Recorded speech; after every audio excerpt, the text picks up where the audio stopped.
Sounds good. Okay. President Warner, members of the board, General Manager Kelsey, soon-to-be interim General Manager Sandra Sue, congratulations.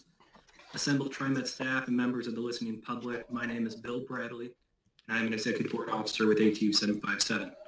I've come before you today to reiterate the testimony that you heard last month.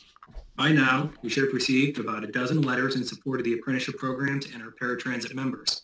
From community groups like Opal PDX, various trade unions, the International Association of Firefighters, and even the Oregon AFL-CIO. I hope you took the time to read these letters because these groups represent hundreds of thousands of Oregonians. These folks are extremely concerned with the behavior of Trimet as it relates to the bargaining and your treatment of the frontline workforce. In a letter dated December 8th, 2020, Trimet General Manager Doug Kelsey wrote to the Oregon Vaccine Advisory Committee, advocating for vaccine priority for Trimet's workforce. In that letter, Kelsey used the slogan, "Heroes Moving Heroes," which is 100% true. Transit agencies across the region have said the same thing about their workers, but the difference in those agencies, they have demonstrated that appreciation through concrete action.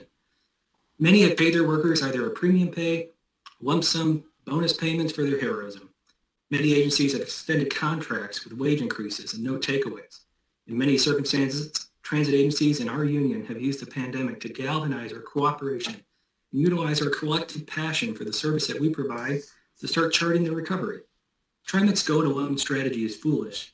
Trimet not only will work with the union, which is a natural partner that wants to see the regional transit system succeed, but it appears Trimet's failing at being a regional partner. Comments coming out of the Portland City Hall question the very existence of Trimet, accuses Trimet of lacking transparency, and identifies that Trimet sees itself as unaccountable to regional partners.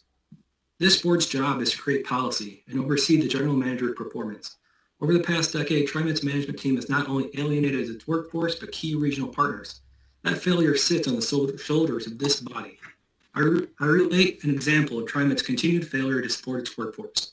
The most recent winter weather, a once-in-a-decade event, caused havoc on the streets in the region that Portland, for the first time in the modern era, has shut down service.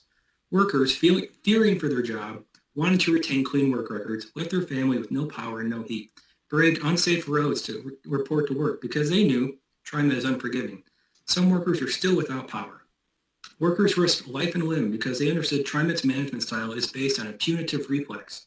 When the head of Trimet's vaccine committee, a staff person from the legal department, came to meet with our members, she had to hear their desperation. Our members asked her if she could talk to Trimet management, asked them to be forgiving. Sad.